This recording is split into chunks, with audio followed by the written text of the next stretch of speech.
What up, y'all? DCFAYGOGUY. Welcome back to What's Happening Now. We got some shit that has happened that we gotta go over. It's been about a month. I think a little bit more than a month maybe now since the last one. And there's been some shit that's happened. There's been some shit that's dropped. And I just kind of wanted to let it accumulate a little bit. There's been renovations going on at the house, so I haven't like been in super video making mode. But I've got like a stack of videos I want to do today. So this one may be a little bit shorter because my focus is a little bit more on the other projects that I want to do. I have reviews that I want to film today, and I would very potentially like to start on a project that I've been talking about doing for years now. So let's jump right into this. Like I said, this might be short, this might be sweet, but there is some shit to talk about that has happened. I got Faygo Lovers pulled up here just to kind of act as my little buffer. There's been a lot of stuff that's happened. If you're not really familiar with what's happening now, this is not a news source. This is me basically reacting to the news, giving my thoughts on the news. Giving my reaction to what's happening now, essentially, is what it is. I always go to Faygo Lovers. There's a lot of shit Faygo Lovers. I'm going to be honest with people. I know I've said that they're the #1 source, but there's things that I'm not seeing them report on that are happening. So I don't know if they're kind of in the same vein as me as well, where like I don't make videos about every little thing that happens. There are creators out there who will do that. That's not me. I used to do that shit, and I tell you what, it's great for growth. It really is. It's great for growth, especially if you talk about the drama shit right now. Your channel will blow the fuck up. I've watched others in the last 2 years start with less subscribers than me and surpass me based on just the type of content they're making. But that's not my direction. I don't know if that's... I feel like maybe that's even where Faygo Lovers is at. Maybe not. Just because there was one down here. Where is it? I think it's on this page. Maybe not. It's on the second page. But, you know, obviously some shit happened recently with Tech9 dropping a new single, bringing up the ICP situation. I'm not making a video on that. I don't really, more than just this, I don't plan on really talking about it. My stance on it has not changed. I'm on Tech9's side. I don't think he owes the Juggalo shit. That stance has not changed one bit. I think that being brought up in the No Jumper was whack of whack to do, but whack kind of destroyed that whole interview for me anyways. So let's move into the actual news that is happening. Obviously, Astronomicon came and went, and one of the things that came out during that is Twisted announcing new projects, including House of Crazies. So it says, for those who don't know, I'm a huge fan of House of Crazies. This is Scotty D, obviously. I know Scotty D. Scotty D is one person. Roanbone from Beneath the Dirt is one person. And I think maybe Beastmaster. I know Beastmaster is more of an ROC fan, but I don't know if that like also correlates with House of Crazies as well. But yeah, Scotty D is a huge fan of House of Crazies. And it is, first, they are celebrating 31 years of House of Crazies this year. God damn. There's a whole new House of Crazies album in the works. The ROC has been sending beats to lyrics that Madrox and Monoxide have already written, that they have completely blown them away. Madrox said that the ROC's production is on a whole other level for this one, which is an interesting way of doing it. I'm more of a fan of when people get a beat first and then they write to the beat. I feel like that, to me, puts together a better song. But, we'll see what happens. I'm honestly a little bit excited for House of Crazies. I admittedly have not been a huge fan of House of Crazies, of their previous stuff. Shout out to Yakima Juggalo. He gave me a stack of, like, bootlegged CDs he made of the House of Crazies discography on disc, because I think for the longest time you could never get it on CD. And he gave me a whole stack of them. And a couple years ago, I started listening to them, and honestly, I wasn't really fucking with them. And I haven't really made it all the way through all of them. I made it through the first two. I don't even remember the names of them, to be honest with you. They just really... I wasn't really feeling them. Let's just say that. However, fast forward to the Songs of Sam Hain series, and pretty much every standout song on those albums have been a House of Crazies track. So this actually has me excited because I think current HOK will be fucking fantastic. Another thing that I want to highlight here is there's also a big show featuring HOK in the works. It sounds like they will be a bigger part of Fright Fest this year. So for those on the fence about heading to Detroit for that, hopefully that helps with your decision. And Megs and I have been trying to decide like how we want to break up the events. Because we went obviously to the Gathering last year, and then we also went to Fright Fest and Hallowicked last year. And I will say the time in between the Gathering and Hallowicked, there wasn't a lot of time for us to kind of pay down bills, credit card bills from like the hotel, the tickets, stuff like that, traveling. So we've been discussing how to kind of break it up a little bit better. And one idea we've been floating around here is to alternate years. One year we go to the Gathering, the next year we go to Hallowicked, then the year after we go to the Gathering, kind of switch it up. So that's one thing that we're proposing. And that being said, we're very much on the fence about going to the Gathering this year. I can confirm for anyone who's been wondering, I have bought the tickets, we've booked the hotel, we are going to Camp Zool. So that is confirmed happening. The Gathering is still up in the air. Again, it depends on how quickly we can recoup finances from Camp Zool, which significantly cheaper to go to Camp Zool. I'll tell you this, for 2 tickets, for 2 weekend passes for Camp Zool, it was like $250. That's the price for one Gathering ticket. So going to Camp Zool is going to be a lot cheaper for us than ever really going to the Gathering. So that's a huge determining factor there. I mean, obviously, the price of everything is going up. Gas prices, food prices, prices. Like just getting the price of something costs money, it seems like anymore. But we are 100% going to Camp Zool this year. It's still on the fence about the Gathering. This announcement right here makes me want to go to Fright Fest, and if we're going to be there for Fright Fest, we definitely should hit up Hallowicked. The biggest factor for Hallowicked for me is going to be the venue, because they had done the Majestic Theater 2 years ago, 3 years ago now, when Yum Yum Bedlam came out. That venue was poo-poo to me. I did not care for it. For one, it was very small, and it was sold out. There was a lot of people there, and I believe they were over capacity, and it was not a good experience getting pushed and shoved and not having a really comfortable place to stand. We were on the fucking stairs. If you've been in there, you know what I'm talking about. We were in the stairs for like this little VIP area, and that's where we had to stand, and people like push and shove to get past you. It's just not our vibe to be kind of in like a pit. When we were younger, whatever. But as we get older, we want to just enjoy the show from far back, and being that far back, we really couldn't even do that. So venue is going to be the ultimate deciding factor for Hallowicked. But House of Crazies sounds like they got an album in the works. I wonder if it's going to replace Songs of Sam Hain, because they've been on track now to release a Songs of Sam Hain every single year. And honestly, if they wanted to make Songs of Sam Hain 5 this year and have it be more of an HOK project, I honestly would be okay with that. What has made me really like Songs of Sam Hain is a lot of the Halloween theming around them, and that's been the standout tracks for me. You know, Die on Sam Hain, Curse of the Jack-O-Lantern is easily one of my favorite fucking songs that has come out from Magic Ninja Entertainment since they've been founded. That song is fucking amazing.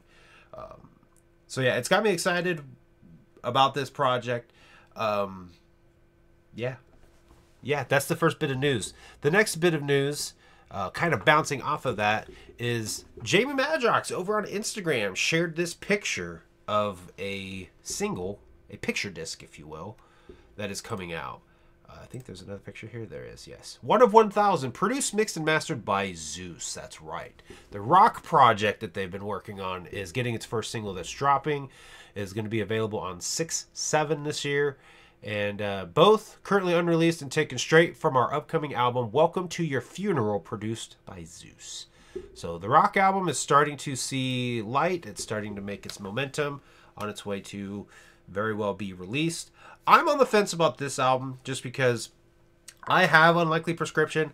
To me, Unlikely Prescription is an okay album. It's something you've got to be in the mood for. And a lot of times when I'm in the mood for that kind of rock, it's not really even that kind of rock that I'm in the mood for. So it's definitely, for me, it would have to be like mood music. I'm definitely fully planning on checking this out when it comes out. I think they'll do great with it, just because I think Twisted's always been able to do good with the rock sound. And for the haters out there that want to talk shit and say like, oh, they're trying to appeal to an emo sound, like they've always had that.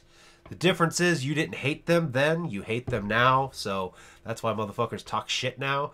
But I feel like they've always done really good with it. So, but yeah, the first single, I guess technically this is, yeah, and Fed Up. So there's actually 2 songs. You're getting 2 singles from this, right? Yeah. But yeah, for those excited for the rock project, it's starting to see some momentum, it's starting to see some light.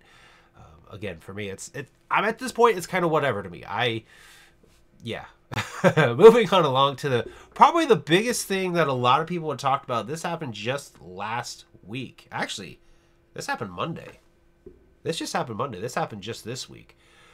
Lex the Hex Master signs with LSP and drops a new Murder and Nonsense video. Kind of unexpected, but from a lot of people that I've seen that are LSP fans, they feel like this move made the most sense. And honestly, I would agree too. I'm not really the biggest fan of Lex the Hex Master. I've checked out some of his stuff. It just doesn't really, it's not really my cup of tea. It's not really clicking and vibing with me. So I haven't really checked out a lot of Lex, but I do feel like this would be a better fit for him, just because I always felt like when he first joined, it felt like to me, he just always kind of stood out from the rest of Magic Ninja Entertainment. And the biggest thing that I wanted to bring up with this and why I wanted to talk about this was I feel like when it comes to labels these days, we need more of like cliques. We need people that vibe well with each other and mesh well with each other. And I don't really, I don't really feel like musically Lex fit in that great with Magic Ninja Entertainment. I think he uniquely had a good sound with Blaze, but I think when it came to the rest of the roster, he always kind of stuck out to me. And honestly, that's how I feel about Gmo as well. I feel like he is excuse me, Jesus. I feel like he doesn't fully fit in with Magic Ninja Entertainment. I think M&E, if it was just Twisted, Blaze, ROC, Boondocks, Axe Murder Boys, that way young James Wicked Garcia could be on that label, because I think he does pretty well with M&E. And then honestly, I think at this point ABK needs to just sign with Magic Ninja. I don't think he needs them in that regard. Like, I know we've talked about this before, that I don't feel like artists really need labels anymore.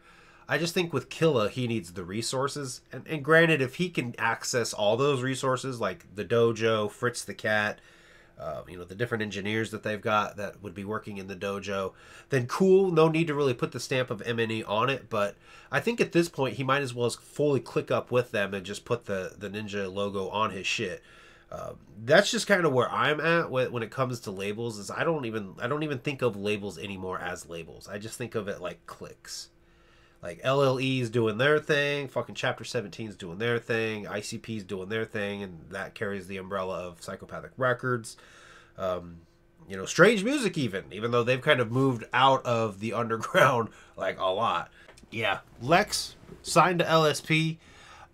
Again, to me it makes sense. And from what I've seen from a lot of fans, it makes sense to them too. I just feel like he didn't really fit in with M&E, and I don't feel like Gmo does either. And I think if the roster that we have now on M&E, stays as it is and they don't sign anybody else, I think it's a good roster. I think it's a good crew that works really well with each other. But yeah, wanted to touch on that just a little bit, just because it was something that crossed my mind. That was kind of my reaction to it, kind of my thoughts to it. And then the biggest splash, and it was the homies over at Deck One Dealt who helped share it, and then Fagolever shared it. But it was ultimately how do you say his name? 210 Kicks. That's easy enough. 210 Kicks straight up asked fucking Violent J, or I guess he just put it in his Instagram post. And if you don't know about it, Kuma has a Discord server, and he made this cool graphic, and I shared it over on my Instagram. And I can actually bring it over here to their page. This one right here. Kuma had this made, and in his Discord he said, spread it. And I made an Instagram post. I believe I put it on Facebook and YouTube as well. The Kuma for the Six campaign. And 210 Kicks, he fucking put it in the comments of a Violent J post. And to him, he said back, sorry, bro, I love Kuma too, but we made a deal with Mikey Clark long ago. And there's another part where Violent J responds, but it's in a separate message, to do the 6th. So we haven't we haven't confirmed that Mikey Clark will produce the 6th. I know a lot of people are bringing up the fact that this was confirmed already last fall. It was in the Metro Times article that also said that Juggalo Weekend was happening in Peoria, which didn't happen. So that particular article was like, what can we take as actually truthful here? What can we take from this that's actually going to happen? And granted that this is being said and it may not even happen. They may still have 1 or 2 beats from Devereaux or Shaggy the Airhead, because I know they're working with them a lot as well.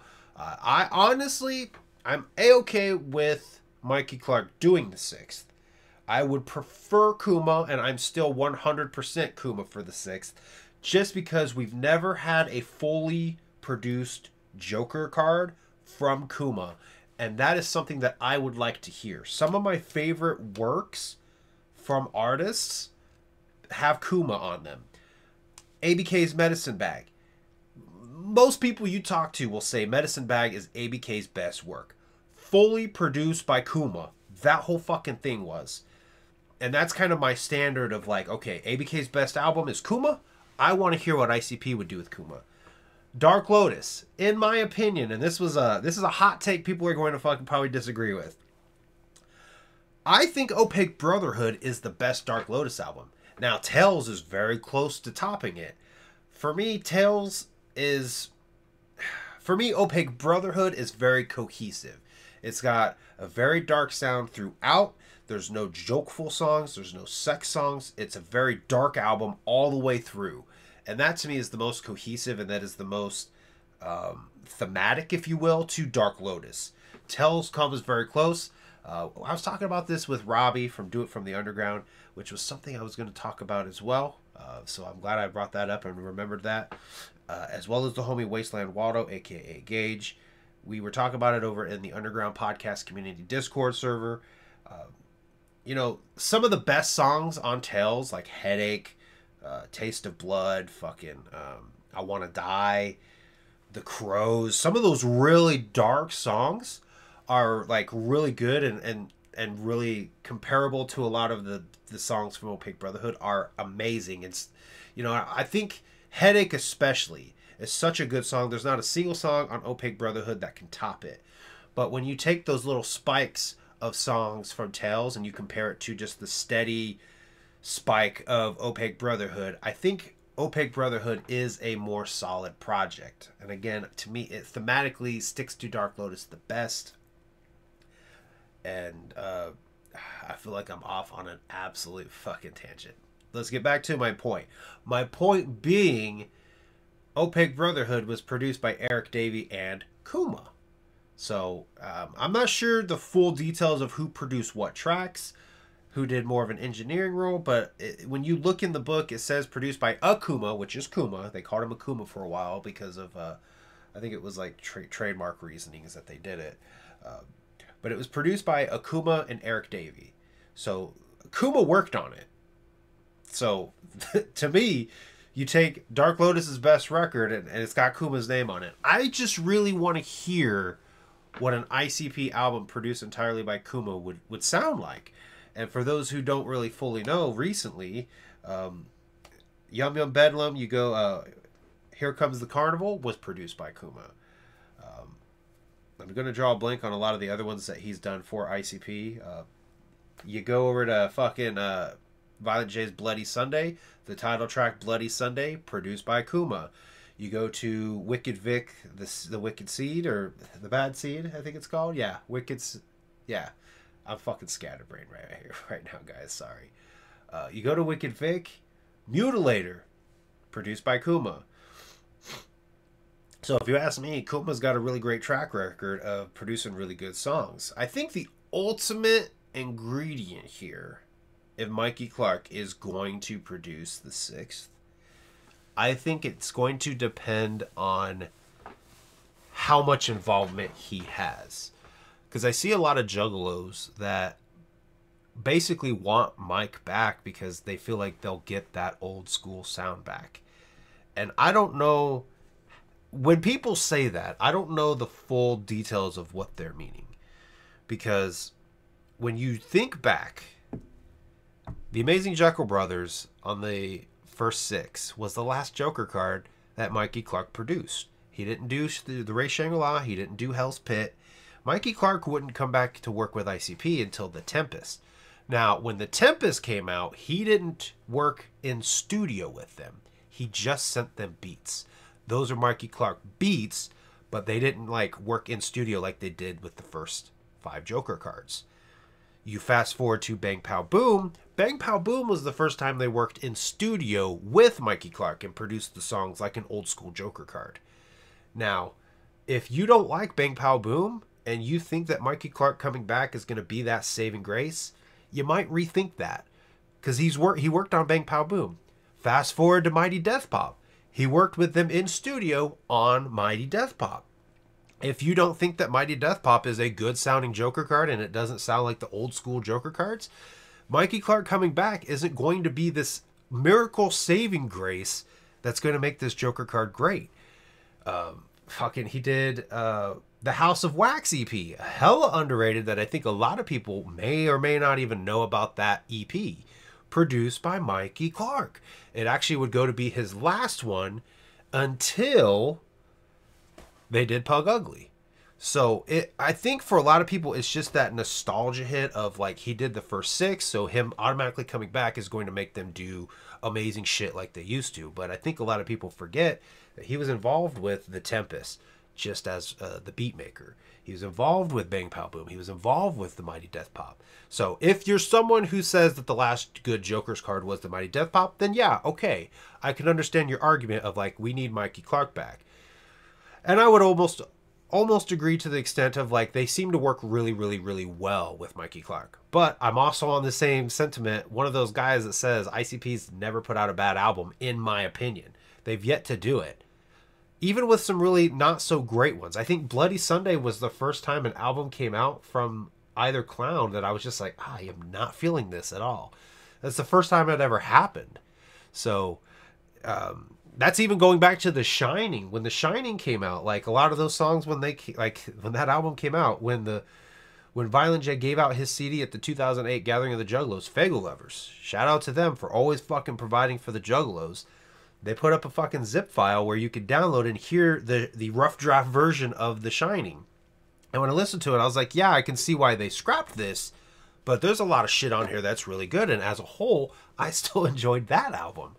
So, like, I'm somebody that ICP's never really disappointed like that. And I think ultimately having Mikey Clark back is going to help give them that extra fucking nudge of like, here's some really killer production. And I don't mean that in any kind of disrespectful way to Devereaux or Shaggy the Airhead, because I think they have really great production. I think they can do really good things, because again, Yum Yum Bedlam is a good album to me. It's not their best, but it's still a really good album to me. So, yeah, I think Mikey Clark's going to help motivate them the best. And I'm thinking that simply because listening to Pug Ugly, I feel elements of the OG. You know, when I listen to Abracadabra, when I listen to fucking Pug Ugly, the title track, some of the way that those 808s hit, the way that some of those beats are, some of those hi-hats, or I don't know music. So like when when I hear that beat, it makes me think of shit like Beverly Kills and Terror Wheel and Ringmaster. It reminds me of some of that old school fucking shit. It ultimately is going to be up to Violent J and Shaggy how they interpret the beat and what they write to it and how they flow to it. That's going to be the ultimate, like, how are we going to... That's going to be the ultimate way of us getting some old school ICP shit. It's up to them, not really the producer. I think the producer is going to help bring a lot of that to the table. And I do think Mikey Clark has a really great way of inspiring Jay. I feel like Mikey Clark is such a madman in the fucking studio that he has a way of inspiring that into Violent J. So that has me hopeful at the least. But yeah, I'm still Kuma for the 6th. Mikey Clark, not mad at it at all. I would actually love to really see Mikey Clark and Kuma together in the studio, because if you don't know, one of the other things about Mighty Death Pop is Kuma engineered a good portion of it too. Like if Mikey Clark didn't engineer it, Kuma did. And I think there's some from Joe Strange as well. But Kuma had a lot of involvement with the Mighty Death Pop as well. So we can almost attribute some of that to him as well. If you like Mighty Death Pop more than Bang Pow Boom, that extra element, Kuma was involved as well. But again, it ultimately comes down to the artist who's painting on the canvas. Mikey Clark, the engineer, or Kuma, you know, the engineer, the producer, they give you the colors. The artist has to paint with it. And that's what it ultimately comes down to. So, and the last thing that I have on here, I rambled like a motherfucker on that one. The last one that I have here, and the reason why I have Deck One Dealt pulled up is not because of all of the fucking Joker card drops. I love these guys, but they have done so many of these Joker card drops. But honestly, when I think about it, like, they are Deck One Dealt. If they're not doing this, then I feel like they're fucking up. You know what I mean? Like, yes, they're doing so many different iterations of the Joker cards that I made the joke at one time that they're beating a dead horse.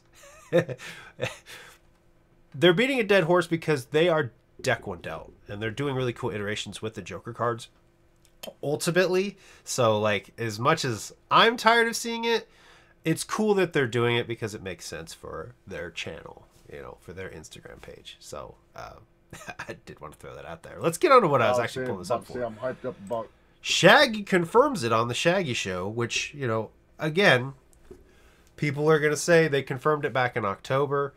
That fucking interview had information that turned out to not be true. So we're getting this from Shaggy as well as Violent J now, and we're getting it in a video form. But let's see what what Shaggy had to say, rather, about this. All the ICP shit coming up. You know what I mean? But I'm also hyped. Let's recap.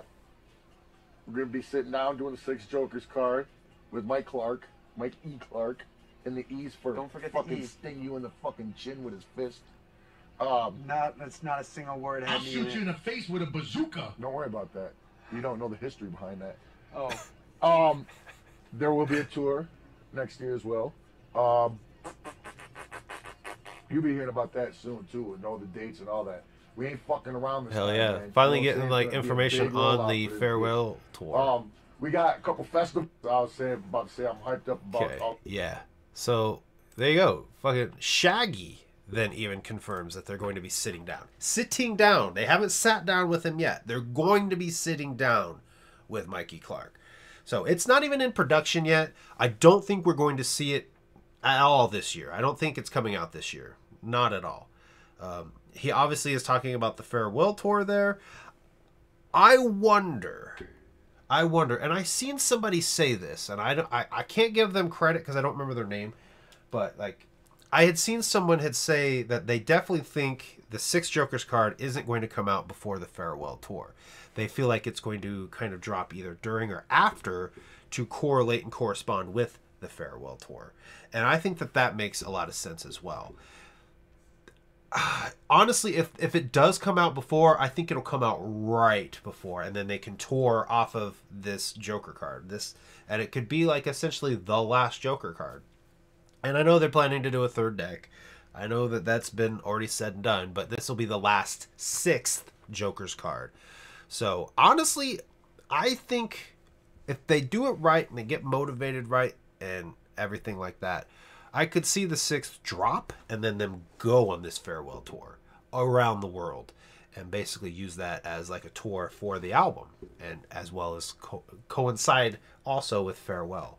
So yeah, we've talked about a lot of shit. I was expecting this to be shorter than it was, and it wasn't. So yeah, that is what's happening now.